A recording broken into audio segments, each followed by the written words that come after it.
Som Wednesday Adamsová a vy sledujete pokračovanie nášho príbehu.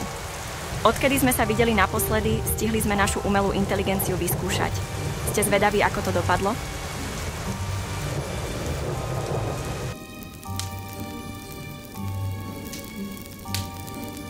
Drahá rodinka, každý rok mi robilo problém nájsť unikátny recept na ten najnechutnejší halloweensky koláč. Ale vďaka umelej inteligencii sa mi to tento rok podarilo. Čo vravíte na moju famóznu tortu z pomletých švábov?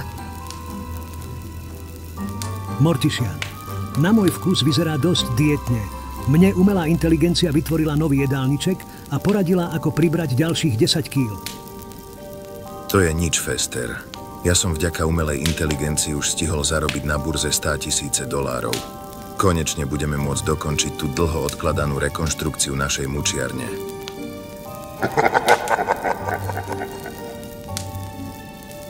Drahý otec, musím s tebou súhlasiť. Je to brutálne dobrá vec. Všetky domáce úlohy už mám napísané rok dopredu. V tých novinách predsa len mali pravdu. Sluhovia už nie sú v móde.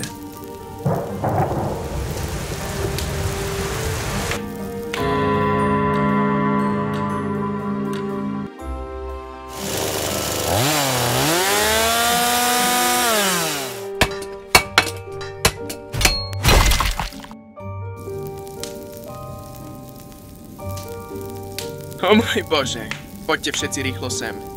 Niekto zdemoloval našu umelú inteligenciu. Je celá na mraky. Páčil sa ti tento film? Daj mu like alebo mi napíš komentár.